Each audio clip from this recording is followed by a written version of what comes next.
partagez le ñu démarrer live vite fait on démarre le live entre Iran et États-Unis lii dama leen doon nuyu kese expliquer leen sama voyage bi doy na sëpp et voilà léegi nag dañuy démarrer live vite fait gars yi on commence le live d'abord démb dafa amoon négociation yu amoon fi nga xamante ne mooy ca Islamabad ca Pakistan entre les Américains ak li nga xamante ne mooy lii di waa États-Unis entre les Américains ak États-Unis démb ci négociation yi gars yi tapatez partagez le live on démarre partagez le bu gaaw jamono rek Iran démb bu ñu ñëwee dañoo teg plus de 8 conditions ci négociation yi 8 conditions yi Iran teg moom laa leen bëgg a wax live and down conditions yooyu nag mooy ligne rouge Iran kenn du ko franchir est-ce que vous êtes là on démarre le live conditions yi nga xamante ne Iran da koo indi mooy avant ñuy négocier conditions yii la Iran indi mais jamono jooju ngañ merci pour les cadeaux gars yi partagez le live on signale le live merci pour les cadeaux les fleurs les cœurs tapotez et partagez le live Iran dafa indi 8 à 9 conditions démb pour lépp lu jëm ci wàllu négociation yi mais conditions yooyu dama leen di liiral les conditions yi nga xamante ne à ne pas franchir yi tax Trump taxaw tey te day tëj li nga xamante ne mooy les eaux internationales kon yéen ñëpp jàppale ne négociation yi jotul antu diggante Iran ak États-Unis jàpp leen tey ci guddi mën nañ laale suba mën nañ laale ginnaaw suba mën nañ laale parce que jamono ji may wax ak yéen benn yow par le biais de MIC News demandé na ak Trump ñu mu jox ko ndigal pour mu bombarder lii di Iran mu yàq lépp luy cessez-le-feu kon lii moo am instant yi may wax ak yéen benn yow demandé tey Trump nee na nañu arrêté lépp luy cessez-le-feu pour Israël attaquer lii di Iran information à la dernière minute benn yow demandé na loolu Trump wax na ak li nga xamante ne day bloquer les eaux internationales Poutine woo na président Iran bi Xi Jinping woo na président Iran bi parce que Vladimir Poutine d'accordul dans les golfe d'Oman ci les eaux internationales États-Unis di ko tëj Russie d'accord Chine d'accord moo tax ma ne on passe à une 3e guerre mondiale l'heure est vraiment grave décision bi nga xamante ne Trump di ko bëgg a jël le Kremlin Moscou Russie nee na du ci ànd Chine nee na du ci ànd ñu ne Trump États-Unis amoo droit nga tëj li nga xamante ne les eaux internationales ñëpp a ci bokk ñëpp ko moom kon donc te lu ci gën a graaw États-Unis dañoo ciblé les gros tankers Chine mooy pétrolier Chine yi la ñuy ciblé ak li nga xamante ne les tankers russes kon l'heure est vraiment grave parce que le président Russie Vladimir Poutine woo na président Iran bi lii mooy xibaar à la dernière minute bi ma leen di wax avant may def live bi Vladimir Poutine jokkoo na ak président Iran bi Xi Jinping woo na téléphone président Iran bi décision bi nga xamante ne Trump da ko bëgg a def dans les eaux d'Oman ci les eaux internationales la Chine et la Russie dañoo opposé ñett ak ki nga xamante ne mooy Trump nee nañ ko xalaa mandiri bàjjan xalaa doo fi jaar kon décision bi nar a am Trump li mu bëgg a jël kon décision Chine day bañ Russie day bañ parce que Trump dafa bëgg a tëj li nga xamante ne mooy dans le golfe d'Oman les eaux internationales balaa may ñëw ci loolu mooy lii moo tax Trump bu koo tëj ma wax leen ak li ci xew partagez leen live bi gars yi on signale le live la famille on signale le live tey xibaar yi ma leen war a jox bëri na trop information yi ma leen war a jox bëri na trop kon gars yi tapoté leen comme ça ngeen joxe cadeau yi kër yi fleur yi ngeen partagé je viens de démarrer le live Dieyla merci de retour en force commando baay de retour en force commando baay joxe leen cadeau kër yi fleur yi Ibrahima Ka merci xanaa namu leen commando baay bu nekkee namoon ngeen commando baay partagé leen live bi Lamzo merci joxe leen cadeau kër yi fleur yi l'heure est grave Vladimir Poutine woo na téléphone ki nga xamante ne mooy président Iran bi tey la ko woo téléphone d'accordul ci décision bi Trump jël Xi Jinping woo na président Iran bi d'accordul ci eaux internationales yi nga xamante ne Trump da koo bëgg a tëj parce que amul droit tëj ko tant que conseil sécurité de l'ONU joxu ko ndigal tant que ONU joxu ko ndigal Trump amul droit tëj li nga xamante ne les eaux internationales léegi balaa may ñëw ci loolu lan moo tax Trump bugg a tëj les eaux internationales ngeen déglu ma wax leen lu leer nañ te fii nga koy déggee ci live commando baay démb daa am lu xew fi nga xamante ne ci négociation yi Islamabad Pakistan entre Iran ak États-Unis lan moo xew démb Pakistan entre Iran ak États-Unis 5 heures de temps waxtaan 6 heures de temps waxtaan 7 heures de temps waxtaan entre les diplomates iraniens et les diplomates américains les diplomates américains Kushner gendre ki nga xamante ne mooy Trump J.D. Vance ak ki nga xamante ne mooy Witkoff ñoom ñoo teewaloon kii di Donald Trump ca li nga xamante ne mooy lii di États-Unis ci côté Iran ñi fa teewoon mooy ki nga xamante ne le dirigeant parlementaire bi Khadafi ak ki nga xamante ne aussi mooy gérer la diplomatie Iran ñoom ñaar ñoo teewoon li nga xamante ne aussi mooy lii di négociation bi mais Iran bu muy ñëw indi na ay sociologue ay psychologue ay économiste ay gérant délégation Iran bi motoon na plus de 10 à 15 personnes mais lu ci gën a yéeme hôtel bi Iran nekkoon ci négociation yi à 4 heures de temps les autorités iraniennes dañoo jot xibaar information que ne Israël dafa bombardé hôtel bi nga xamante ne moo nekk Islamabad en pleine négociation gars yi est-ce que vous m'entendez est-ce que vous m'entendez au cours des négociations bi gars yi waxtaanee 4 heures de temps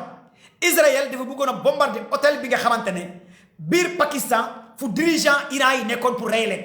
est-ce que yéen a ngi comprendre Israël niveau bu mu nekk gars yi est-ce que vous m'entendez commando by live and ta partagé leen tapoté leen ci biir Pakistan Israël dafa bëggoon bombardé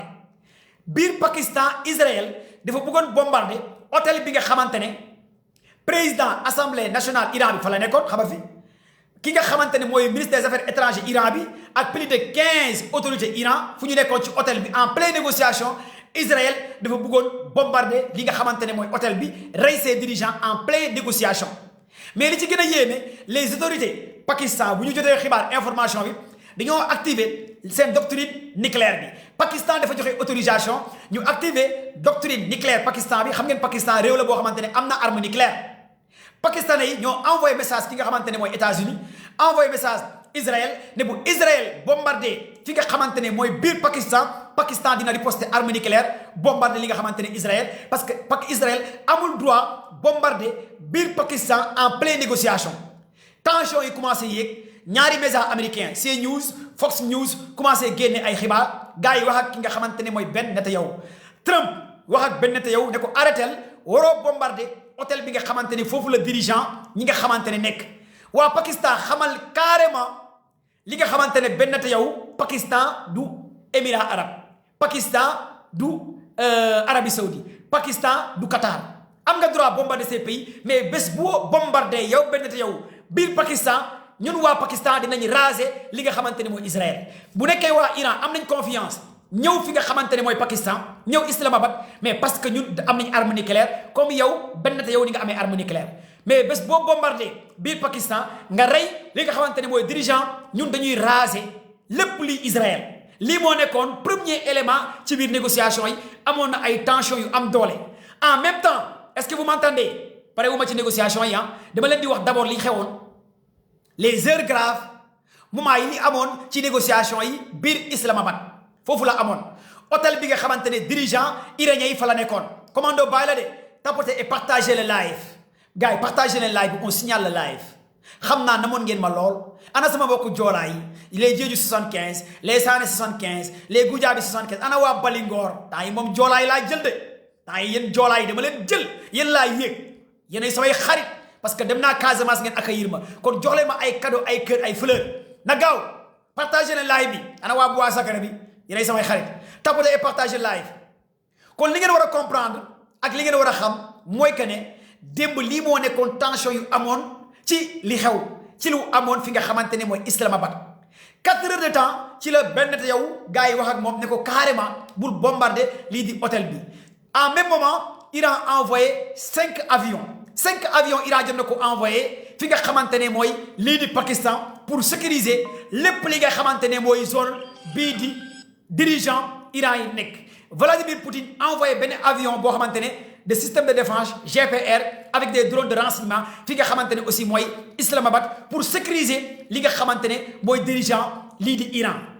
Chine aussi envoyé beneen avion électronique pour jàppale li nga xamante ne mooy dirigeant Iran yi kon démb li ngeen war a comprendre ci négociation yi Chine wane na péetam pour jàppale Iran pour bu kenn laal ces négociations gars yi dem pour négociateurs yi Russie jàppale na Iran en pleine négociation Iran aussi envoyé na ay avions pour ñu sécuriser hôtel bi nga xamante ne foofu la dirigeant Iran yi nekkoon en pleine négociation léegi nag lan moo tax gars yi partagez leen live bi est-ce que vous partagez le live s'il vous plaît je vois rien et on signale le live léegi nag li ngeen war a comprendre fii lan moo naqari Trump ba mu bëgg a tëj les eaux internationales suba lundi à partir de 14h le Trump joxe date kon demain lundi à partir de 14h dans le golfe d'Oman dans les eaux internationales Trump jox na autorisation la marine américaine pour ñu bloquer les eaux internationales en plein cessez-le-feu lan moo naqari Trump mu joxe ndigal demain lundi à partir de 14h dans le golfe d'Oman dans les eaux internationales Trump utiliser la marine américaine pour ñu bloquer li nga xamante ne tous les navires yi pare pour fay plus de 2 millions de dollars li nga xamante ne mooy dans le détroit d'Ormuz bu ñu fayee ba pare jàll bu ñu ñëwee Trump da leen di bloquer lan moo naqari Donald Trump pour mu pare bloquer ñooñu partagez le live s'il vous plaît la famille li naqari Trump moom laa leen di wax d'abord en pleine négociation Iran daa am lu mu indi ci négociation bi démb mooy les lignes rouges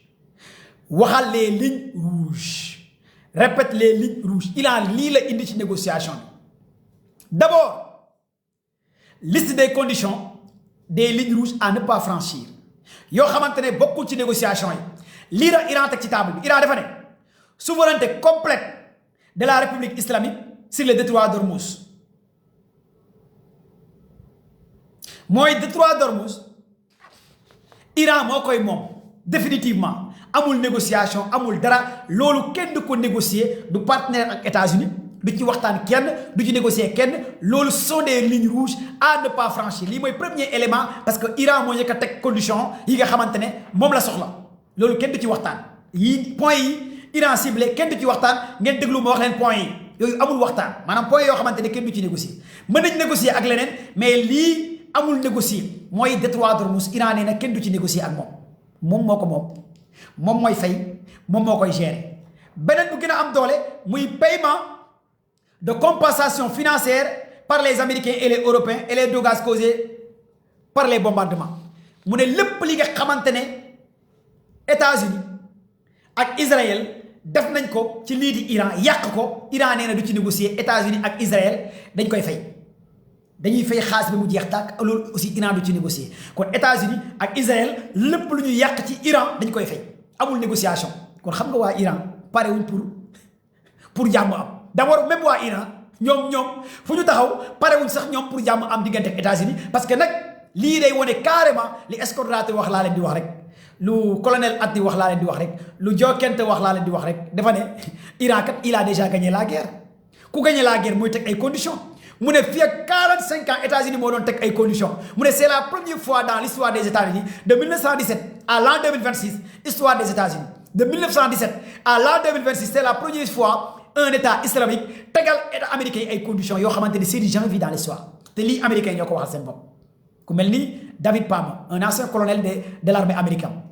ku mel ni Eric Powell un ancien renseignement de l'armée américaine mu ne échec total mit États-Unis daanu na c'est jamais vu dans l'histoire l'état islamique impose les lignes rouges les Américains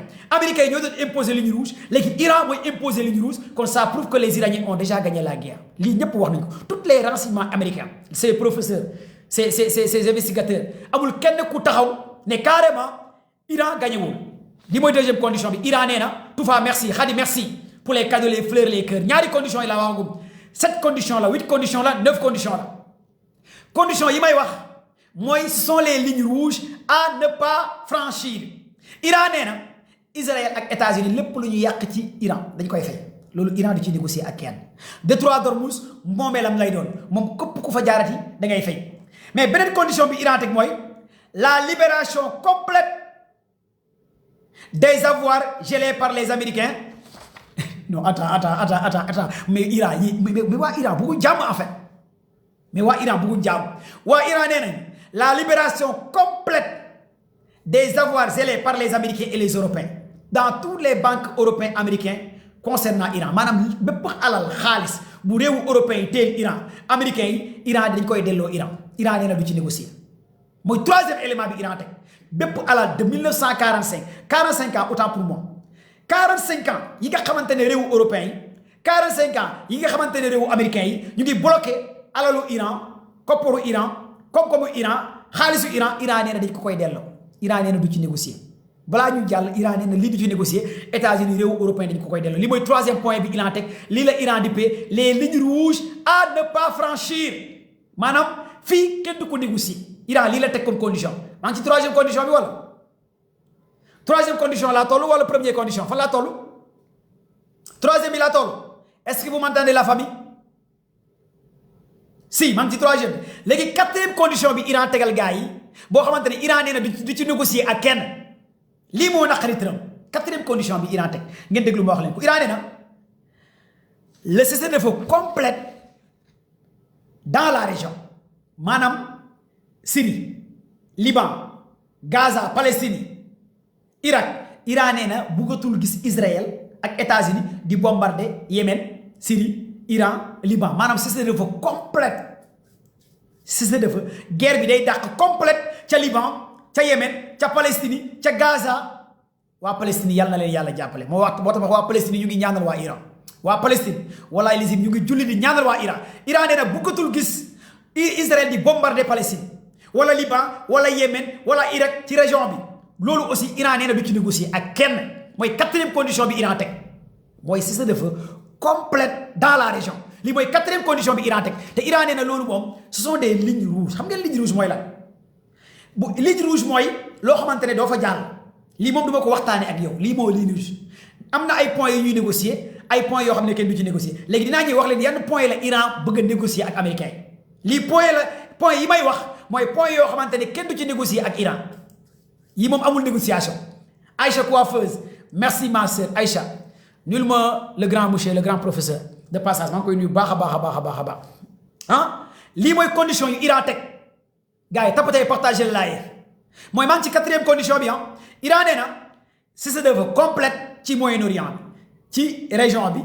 ci Liban Hezbollah bëggatul gis ñuy bombarder ñooñu loolu Iran nee na du ci négocier ma ñëw ci cinquième condition bi mais cinquième condition bi moo gën a yéeme mais xam ngeen waa Iran nag neexul ba neexul waa Iran gañe nañ guerre bi te neexul ba neexul waa Iran bëgguñ jàmm parce que lii moo naqari Trump cinquième condition bi moo naqari Trump cinquième condition bi moo naqari Trump cinquième condition bi mooy lan Iran dafa ne le retrait complet des forces américaines dans le Moyen-Orient et les bases militaires américaines et les systèmes de défense anti-aérienne américains dans la région loolu mooy lan Iran nee na bëggatul gis soldats américains yi ci Moyen-Orient bi ci région bi bëggatul gis base militaire américain yi ci Moyen-Orient bi bëggatul gis technologie américaine yi ci Moyen-Orient bi maanaam loolu mooy lan ci Arabie Saoudite ci Qatar ci Koweït ci Émirats arabes ci Liban ci Syrie américain waru fa nekk hello how are you buddy good morning soldat américain Iran nee na bëggatu ko faa gis lii la Iran teg lii moo gën a naqari Trump lii di soldat américain Iran nee na bëggatu koo gis ci Moyen-Orient bi gars yi partagez le live s'il vous plaît tapotez partagez le live tapotez et partagez le live s'il vous plaît tapotez leen ngeen partagez live bi s'il vous plaît le retrait complet condition bii nag moo naqari kii di Trump base militaire américain yi nekk ci Moyen-Orient bi Koweït Émirats arabes Arabie Saoudite Syrie Liban tous les américains yu nekk ci région bi dans la Moyen-Orient Iran nee na américains yi génn lu mu gën a gaawee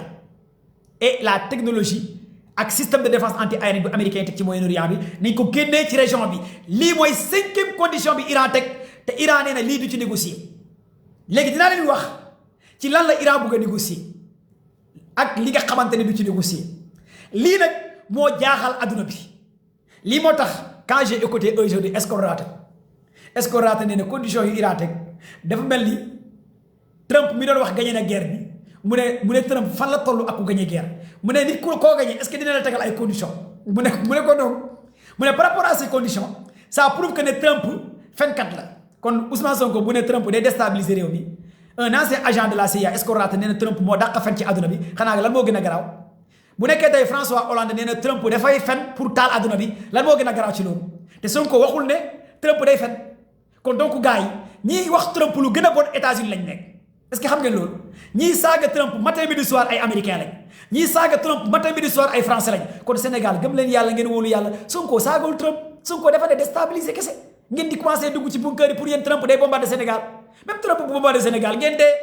dee ci jàmm dem àjjana kon donc def leen ndànk gëm yàlla wóolu yàlla anamu ay taalibe Sëñ Tuubaa ngeen ay taalibe Baay Ñas taalibe Hajji Maalik Si taalibe Limaamu Laay te Trump kii déstabiliser ku ne waaw Sonko waru ko wax dinañu bombarder Sonko dina taal dëkk bi wooy sama ndey wooy yaa yooyu Sonko dina taal Sénégal wooy sama ndey Sonko wax na nangam ma ne dee leen gore bu ngeen di dee na ngeen dee ci gor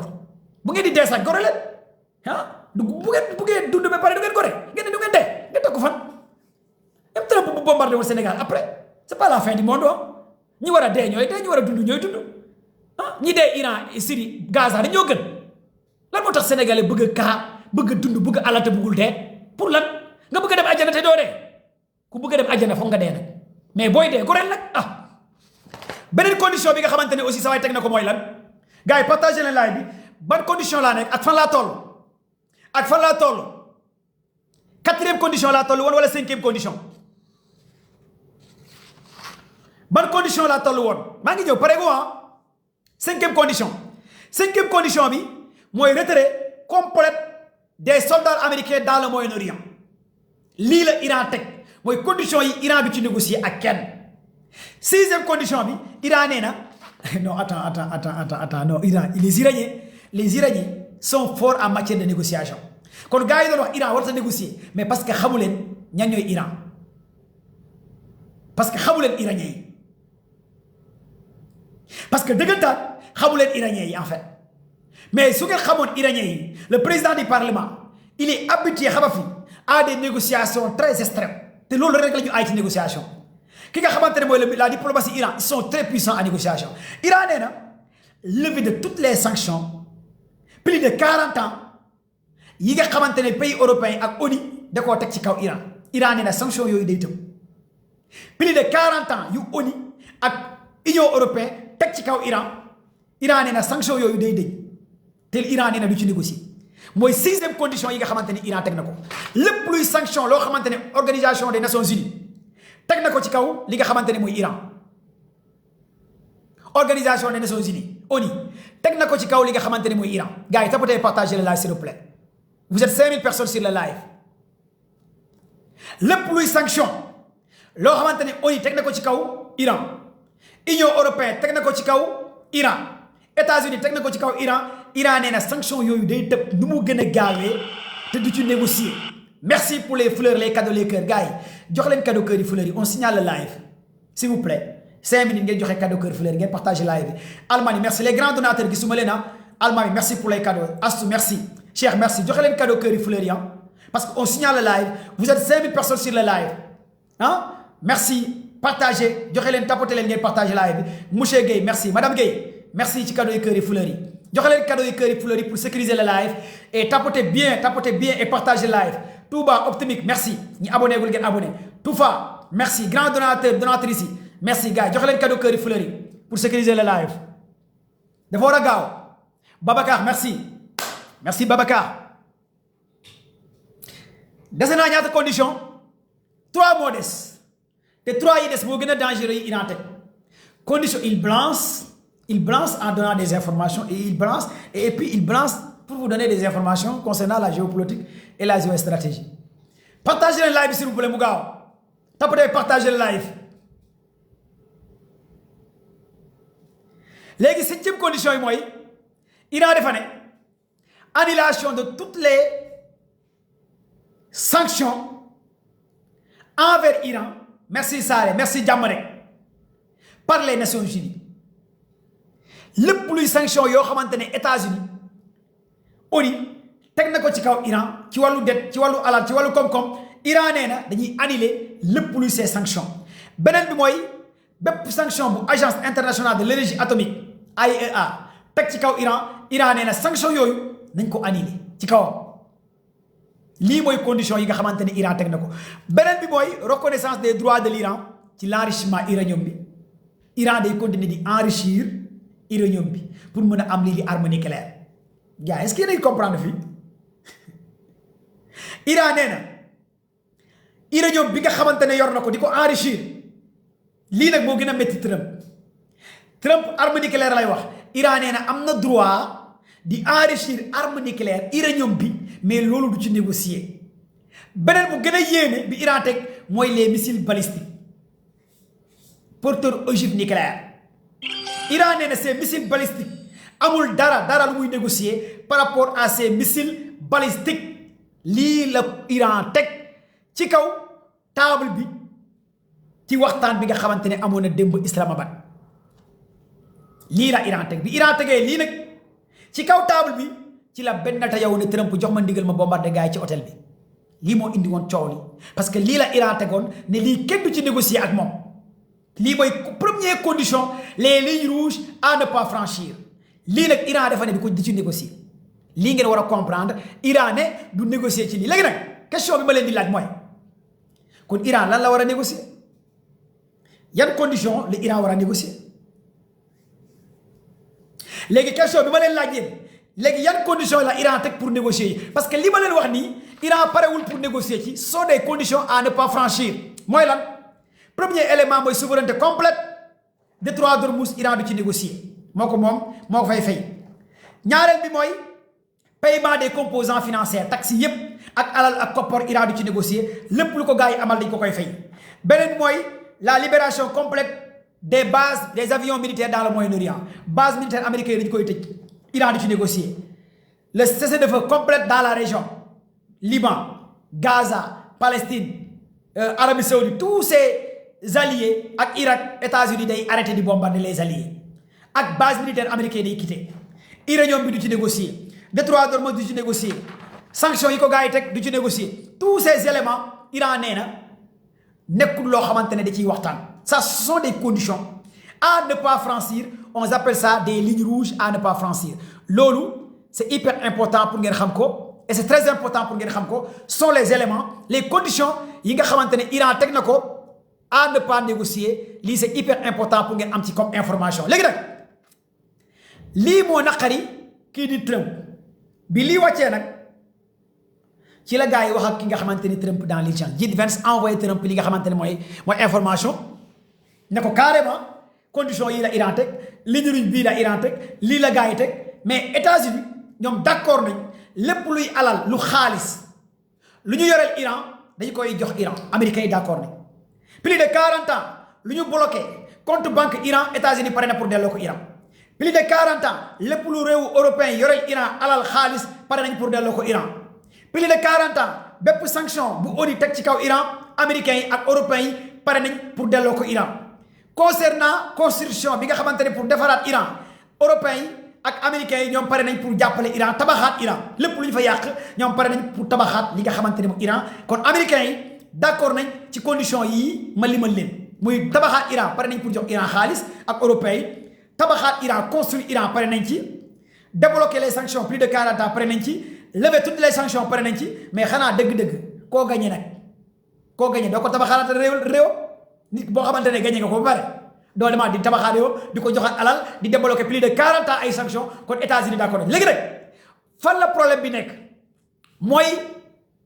américains yi dañoo ne Iran dañuy partager Iran ak détroit d'Ormuz pour ñu ak Oman ñu def avantage pour américains yi ak Iran nekk ay partenaires ci détroit d'Ormuz Iran ne ak américains yi du ñu nekk ay partenaires du ñu mës a nekk ay partenaires yow manaan la nga jóge ci région bi nga ne dañuy nekk partenaire bëggatuma la gis ci région bi kon man ak yow waruñu nekk ay partenaires ci détroit d'Ormuz américains yi nag loolu dalee naa naqari américains yi aussi tegal Iran que uranium bi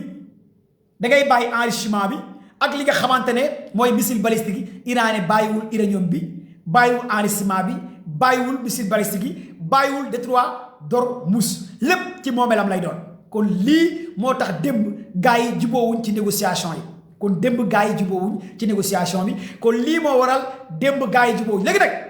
bu Trump wootee réunion de crise bi gars yi ñu see Trump dafa organiser ci Oval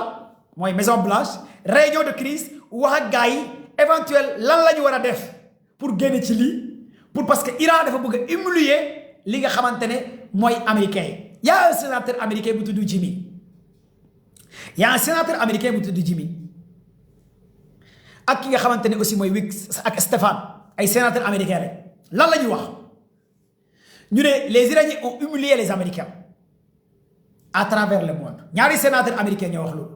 ñu ne depuis 1917 jusqu'à l'an 2026 c'est la première fois dans l'histoire des États-Unis les Irakiens ont humilié devant la face du monde les Américains ñu wax leen ni samay kaddu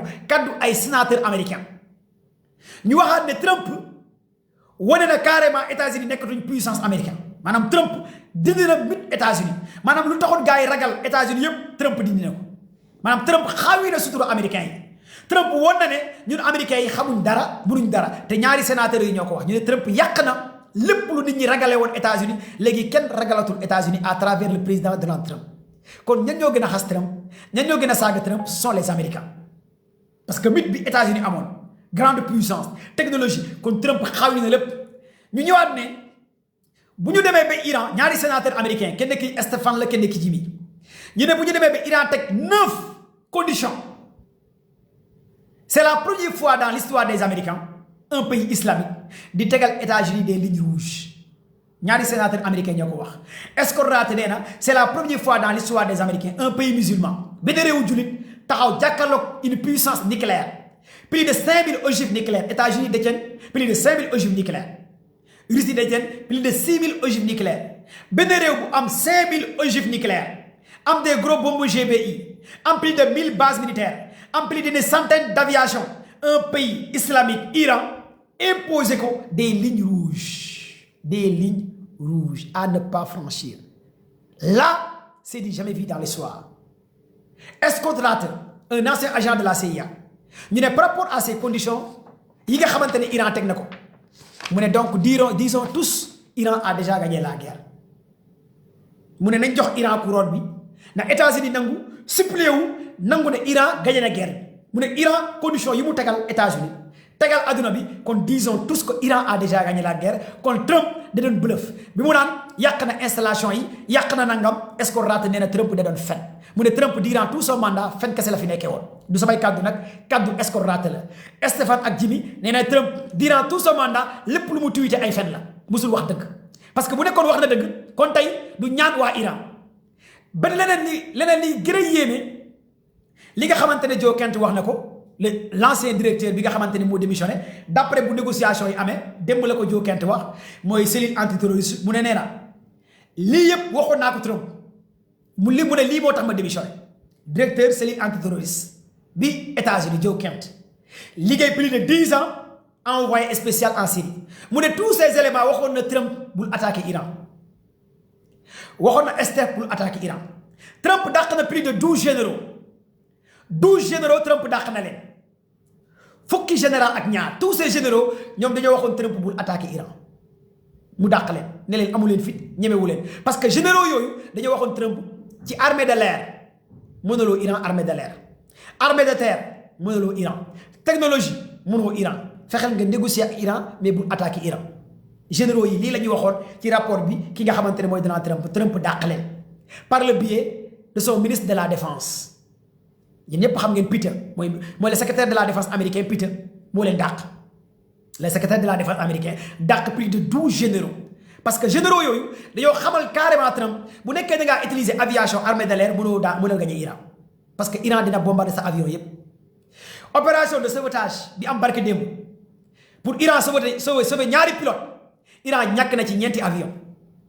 nga war a sauver ñaari pilote ñu yàq say ñeenti avion nga daw nga ne kaa ñu négocier te lii yëpp ces généraux américains waxoon nañ ko ki nga xamante ne mooy Trump ne ko Iran mënoo ko gagné bu ñu fa jógee ki nga xamante ne aussi mooy Scott Ratt ne Iran détient l'arme nucléaire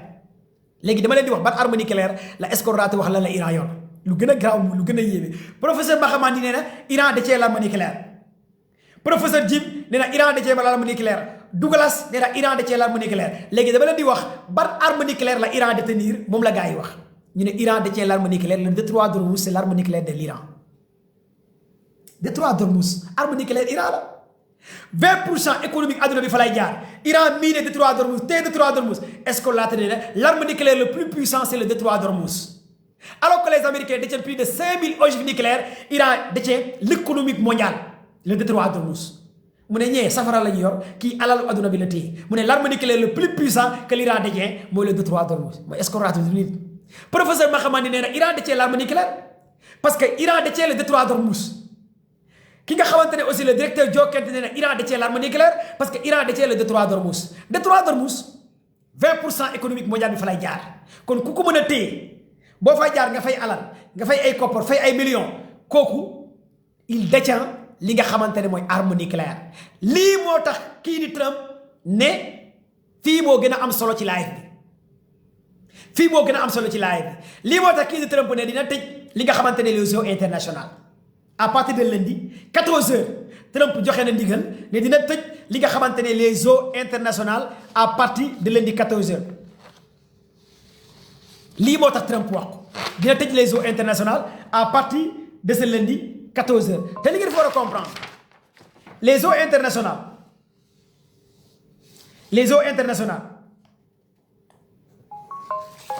la Russie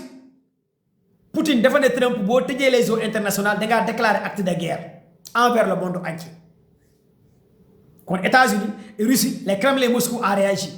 ñu ne Trump amoo droit nga tëj les eaux internationales muy benn da ngay déclarer acte de guerre envers le monde kon attention on passe à une troisième guerre mondiale qui est là la Chine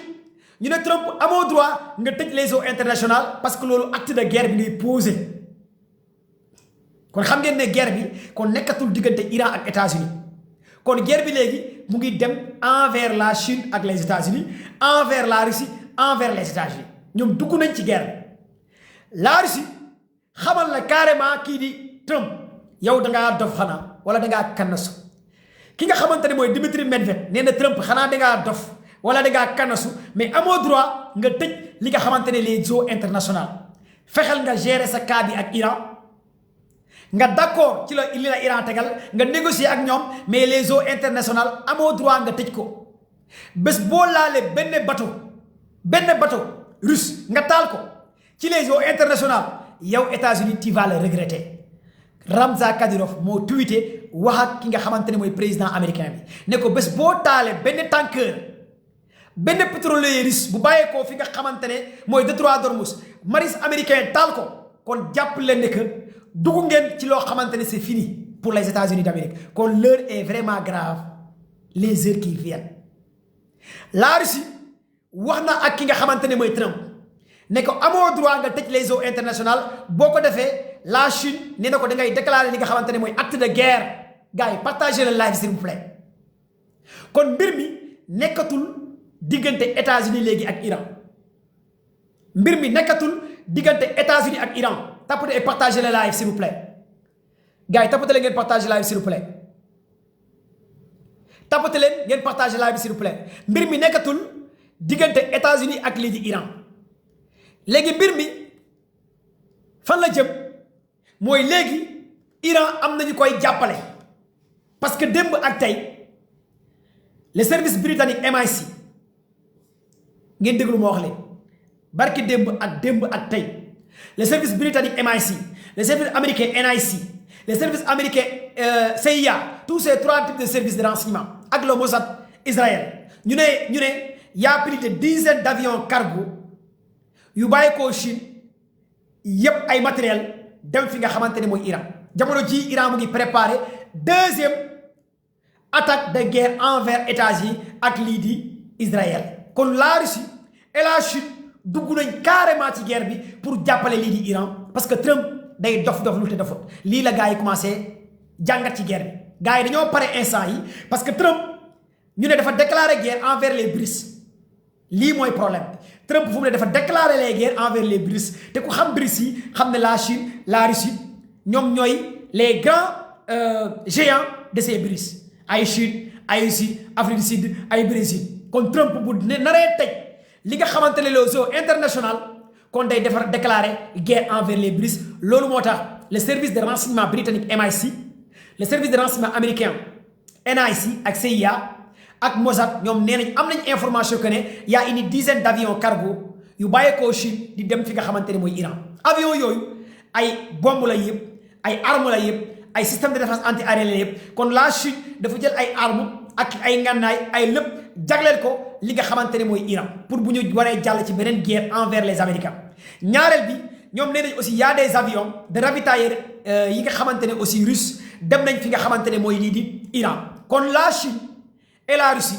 jël nañu ay ravitaillement ay avions yóbbu ko fi nga xamante ne mooy fii di Iran pour jàppale Iran kon moment cessez-le-feu bi am Iran mu ngi préparé wu kon Iran mu ngi préparé wu pour war a jàll beneen phase guerre envers les Américains envers Israël bu nekkee négociation yi arrêté wul te cette fois-ci xam nga lu tax négociation yi cette fois-ci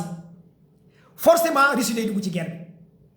forcément Chine day dugg ci guerre bi parce que intérêt Russie la ñu attaqué intérêt Chine la ñu attaqué kon lii moo tax Chine il a été obligé dina jàppale Iran condition yi mu teg Trump condition yi mu teg Chine mu neex mu naqari day jàppale Iran parce que bu jàppale Iran c'est la mort de l'économie des Chinois. Russie bu jàppale Iran c'est la mort de l'économie des Russes kon la Russie a été obligée dina jàppale lii di Iran kon Iran plan bu mu teg condition yu mu teg la Russie et la Chine à la kulli ali dinañ jàppale lii di Iran parce que les eaux internationales yi nga xamante ne Trump da ko bëgg a tëj enragé wul la Russie enragé wul la Chine parce que xam ngeen lan moo waral loolu mooy les eaux internationales les tankers mooy les gros pétroliers yi duy pétrole ci île Khark bi nekk dans les îles iraniennes foofu lay gars yi di jëlee pétrole bi île boobu moo tudd île Khark bépp pétrole bi Iran di jaay mu ngi bàyyeekoo ci Kerch ak Khark ñaari îles yooyu lay Iran di jaay pétrole société Iran yu gën a am doole di jënd pétrole bi île Khark la nekk les tankers sont des gros navires pétroliers russes ak Chine on les appelle les tankers ces gros navires pétroliers ci îlu Iran bi la ñuy dem duy pétrole duy ay pétrole ba pare jaar ci détroit d'Ormuz bu ñu fa jaaree fay plus de 2 millions de dollars fay bu ñu fayee ba pare war a jàll ci golfe d'Oman war a jàll dans les eaux internationales bu ñu jaaree dans les eaux internationales nag ñooñu ay millions et des milliards de dollars moo ci nekk léegi nag Trump nee na da koy toj maanaam navire yooyu bateau russe yooyu bateau Russie yooyu bu ñu jaaree ci eaux internationales bu ñu ñëwee la marine américaine da leen di tëj di ñu jàll li la Trump bëgg a teg suba lundi à partir de 14 heures xam ngeen lii kon Iran moom jaay na pétrole bi ba pare Iran bu la jaayee ba pare moom récupéré na xaalisam récupéré na xaalis bi nga xamante ne ci péage détroit d'Ormuz kon Iran perdu Iran n'a rien perdu léegi bu nekkee mbir mi jàll kan mooy perte ci commentaire yi su ma la jaayee sa pétrole nga fay lépp yow nga dem bu ñu la teree jàll léegi kan mooy perte ci commentaire yi ma xool est-ce que yéen a comprendre parce que dama bëgg ngeen comprendre Chine mooy perte très bien Russie mooy perte pays européens ñooy perte Angleterre acheteur bi mooy perte kon Trump fii acheteur bi lay xeexal ki jënd kan moo jënd mooy pays européens yi jënd ñoom ñooy perte kan mooy jënd mooy pays naar yi jënd ñoom ñooy perte kan mooy perte mooy Chine mooy la Russie lii moo tax nag léegi la Chine et la Russie dañuy dugg ci guerre bi bàyyi force mu neex mu naqari ñoom bu ñu jëndee ba pare bu ñu jàllee ci détroit d'Ormuz bu ñu demee dans les eaux internationales Trump ne du ñu jàll kon dans ce cas là ñaari puissance nucléaire yooyu ñoom ñooy faire face avec li nga xamante ne mooy États-Unis d'Amérique léegi nag fii lii moo tax Russie réagir Chine réagir c'est hyper important pour ngeen comprendre fii économie parce que guerre économique la parce que 20% économique mondiale bi ci détroit d'Ormuz lay jaar 20% économique mondiale bi ci détroit d'Ormuz lay jaar alors que Iran day jaay pétrole île Khark léegi nag question bi gars yi posé ici États-Unis pour ma expliquer leen fii lu simple li nga xamante ne est-ce qu'on rate posé na ko américain ki nga xamante ne aussi mooy ma xamante ni ay professeur ji ñu ne lan moo tere ngeen déglu fii ma wax leen fu ñuy jaayee pétrole bi écoutez bien ma question fu ñuy jaayee pétrole fi Iran di tibb pétrole am di jaay mu tudd île Khark léegi lan moo tere américains yi bombardé île bi question bi man maa leen ko posé pour ngeen xam ne Iran a déjà gagné la guerre parce que États-Unis Israël ñi muñ bombardé fi nga xamante ne mooy île Khark pour mooy expliquer leen lan moo tax américains yi ragal bombardé île Khark fi nga xamante ne fa la Iran di jaayee pétrole bi question d'intelligence la pourquoi les Américains et les Israéliens ont peur de bombarder île Khark là où l'Iran détient son pétrole léegi question bi yéen laa ko posé mais parce que Iran moo gagné guerre bi parce que xam ngeen lan moo xew ma expliquer leen ko question d'intelligence la est-ce que yéen a ngi comprendre fii attends léegi fu ñuy jaayee pétrole bi lan moo tere États-Unis bombardé na ay pont biir Iran bombardé université biir Iran Israël bombardé ay pont bombardé université rey ay école rey ay nit mais léegi lan moo tere Israël ak États-Unis bombardé île Khark fi Iran di jaayee pétrole bi kan moo may tontu ci yéen moo gars yi kii nee na a été vendu qui pour récupérer pétrole bi kii nee na lan non attends c'est très simple pour c'est-à-dire am na question yoo xamante ne bu dara amee rek léegi bu Trump ne dina baare Trump dafa ne moom suba dina baare les eaux internationales Trump dafa waxoon dina dem détroit d'Ormuz léegi Trump dematul détroit d'Ormuz mënu faa dem muy benn Trump waxoon na dina dem île Kerch mënu faa dem waxoon na dina dem ci Balkan yi mënu faa dem waxoon na dina dem île Khark mënu faa dem waxoon na dina dem détroit d'Ormuz mënu faa dem léegi la marine américaine a été obligée d'aller vers le golfe d'Oman pour bloquer mais c'est pas ni autoroute mu simple booy jógee Dakar di dem Kaolack di nga jaar péage bi Iran moo ko moom nga fay premier sortie péage nga jaarale deuxième sortie péage nga fay ko Iran moo fa nekk troisième sortie péage nga fay ko Iran moo fa ma 3 sorties péage yi ngay jaar Iran moom péage yëpp léegi Trump au lieu que mu dem ci péage yi Iran moo nekk Dakar Trump dem ba Kaffrine génn Kaolack dem ba Kaffrine naan day bloqué bateau yu bàyyeekoo Dakar Kaffrine la leen di xaar pour bu ñu dugg Tamba Trump loolu la def maanaam Trump daw na Kaolack daw na Mbuur daw na Diamniadio daw na buntu Pikine dem ba Kaffrine xam ngeen Kaffrine taxaw Kaffrine ne Kaffrine laay xaar gars yi bu ngeen quitté Dakar ngeen jàll man Trump maa ngi leen di xaar Kaffrine te yow waxoon nga di nga dem entrée Dakar xaar gars yi léegi yow ñeme woo dugg entrée Dakar lii ngeen war a comprendre pour mu leer ci yéen détroit d'Ormuz bi mooy entrée Dakar Trump daw na fa île Khark bi mooy entrée Dakar Trump daw na Mbuur daw na Dakar daw na fi nga xamante ne mooy Fatick daw na Kaolack daw na Birkelane dem ba Kaffrine taxaw fa teg mari si Kaffrine ne maa ngi leen di xaar Kaffrine lii la Trump def mooy les eaux internationales dans le golfe d'Oman pour ngeen comprendre guerre bi su ma leen expliquer pour yéen ñi nga xamante ne comprendre leen kon jàppale ne que nii la cas bi demee Trump dafa daw foofu yëpp la laal li ne képp ku jënd pétrole Dakar bépp oto bu jënd pétrole Dakar boo ñëwee ba Kaffrine war a dem Tamba doo jàll képp ku fay péage bi mooy détroit d'Ormuz Trump ne képp ku fay péage bi détroit d'Ormuz boo ñëwee ba dans les eaux internationales doo jàll maanaam ku fay péage oto bu fay Dakar péage boo ñëwee Kaffrine doo jàll dama la fay baare lii la Trump def États-Unis en plus de 5000 ogives nucléaires kon les Américains ont déjà perdu la guerre lii mooy li nga xamante ne moom ngeen war a am muy benn léegi nag fii xam nga sànq daa am benn question bu ma leen posé te tontuwu leen ci ma ne leen lan moo gënoon yomb fu ñuy jaayee pétrole bi nga bombardé ko Iran muy jaay pétrole Chine Iran di jaay pétrole Europe Iran di jaay pétrole Russie Iran yor benn île boo xamante ne lépp pétrole la ay toni baril pétrole ñoo fa nekk nga xam île bi yor ay avion yor lépp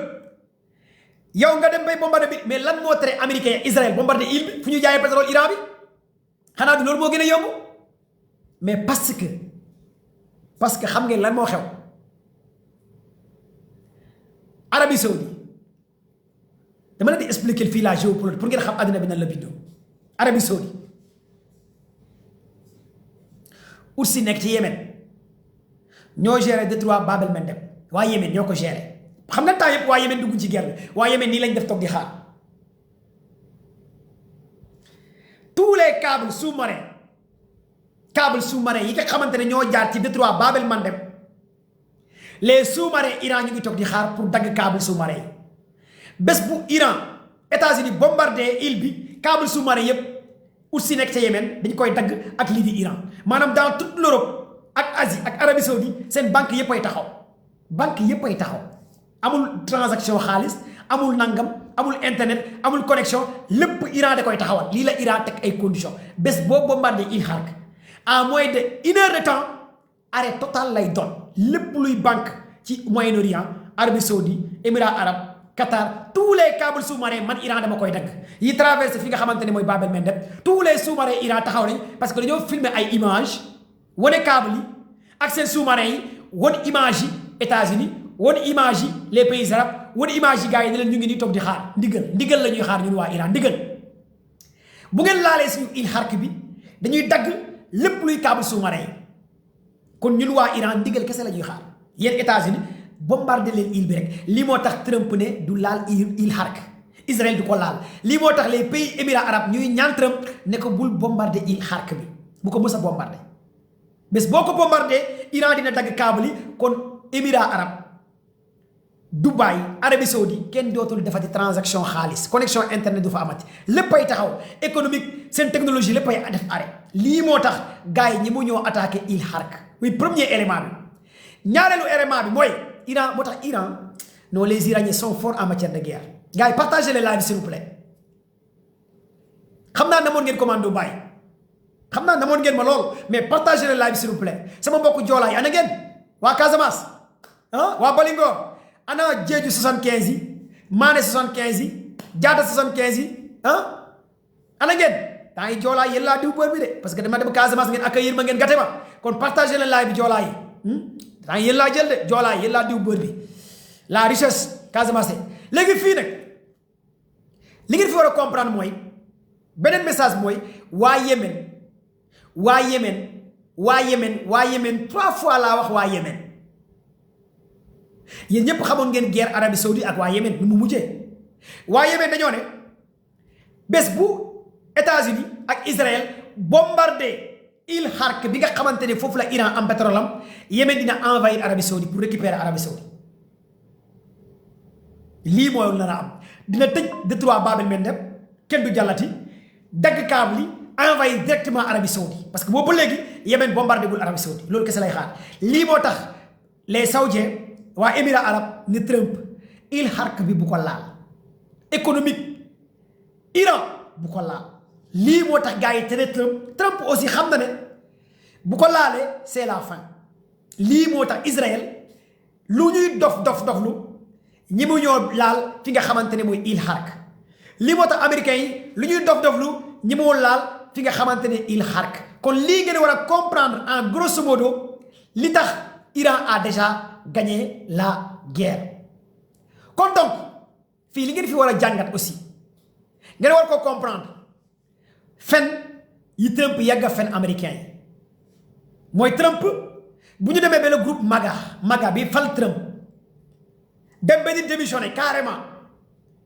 ne guerre bi guerru Israël la kon ngeen xam ne l'heure est grave les dirigeants du groupe MAGA nekk ay grands sionistes dem ba xam ne que Trump carrément ñàkk nga guerre bi mënatoo dara ci guerre bi élection yi dañ koy ñàkk mi mandat yi dañ koy ñàkk lii moo tax Trump bëgg a négocier benn yow ne ko du négocier parce que on est d'abord c'est fin c'est la fin kon ngeen xam ne Trump il a déjà échoué lépp lu jëm ci wàllu li nga xamante ne mooy guerre bi maanaam lu mu doon voiler la face perte des soldats américains les renseignements Trump a déjà il sait qu'en âme et conscient qu'il a tout perdu il a déjà perdu cette guerre loolu c'est hyper important pour ngeen xam ko kon ci commentaire yi balaa may jël sama intervenant yi wala ma jox leen beneen information ci deuxième live bi abonné leen mais dama leen di wax aussi ci réaction parce que waxoon naa dinaa leen ko wax un peu mooy la réaction de Ousmane Sonko bi ak François Hollande ci li xew ci li am par rapport à ça ak Pascal Boniface bi et c'est hyper important vous êtes 6000 personnes sur le live xam nga bu Ousmane Sonko ñëwee ne di attaquer Trump c'est un déstabilisateur day déstabiliser li nga xamante ne mooy guerre bi di ko wax je pense que il a parfaitement raison parce que ku xam Trump xam na ne jamono jii may wax ak yéen fi mu samp ak ci li muy def il a déjà perdu cette guerre et je pense que dara jarul ci àdduna nga ragal a wax. abonné leen tey aimé di partager di participer di envoyer ay cœur